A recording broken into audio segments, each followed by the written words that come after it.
Hello, bachcho. Let's read the question. The question says, which qualities of character enabled Evelyn to move ahead in life? So उसके कौन कौन से ऐसे चरित्र के गुण थे जो उसे सक्षम बना रहे थे अपने जिंदगी में आगे बढ़ने के लिए, एवलिन को मदद कर रहे थे उनकी जिंदगी में आगे बढ़ने के लिए। सो क्या की पॉइंट्स हम ध्यान में रखेंगे इस क्वेश्चन का आंसर लिखते वक्त? सबसे पहला बात, Evelyn move forward in life without looking back because of her unwavering determination and diligence.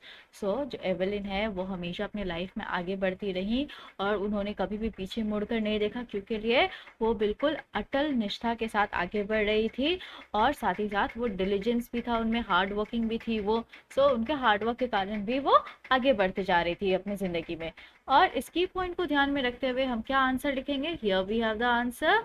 और हम आंसर ये लिखेंगे, Evelyn moved forward in life without looking back because of her unwavering determination and diligence. So जो Evelyn है वो हमेशा अपनी जिंदगी में आगे बढ़ते जा रही थी बिना पीछे मुड़े, क्योंकि लिए उन्होंने बिल्कुल अटल निष्ठा के साथ मन लगा के वो काम कर रही थी और बहुत ज्यादा वो हार्ड वर्क भी कर रही थी अपने करियर के लिए।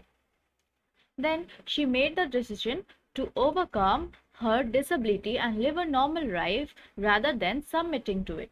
So उन्होंने एक निर्णय लिया कि वो उभर कर आएंगी, उनकी जो अयोग्यता है उससे वो परे हो जाएंगी, उनको उस चीज को वो पार करेंगी, फेस करेंगी और साथ ही साथ वो एक नॉर्मल लाइफ भी जिएंगी और कभी भी वो अपने अयोग्यता के सामने हार नहीं मानेंगी, सबमिट नहीं करेंगी, यानी हार मान जाना, तो हार नहीं मानेंगी।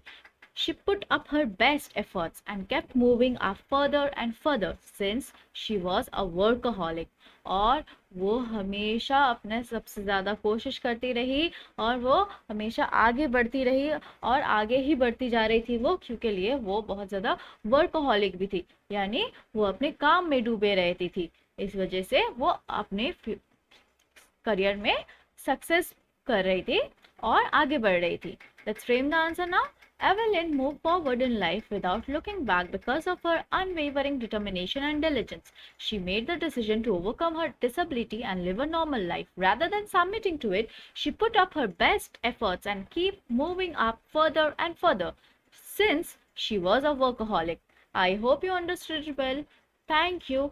Best of luck.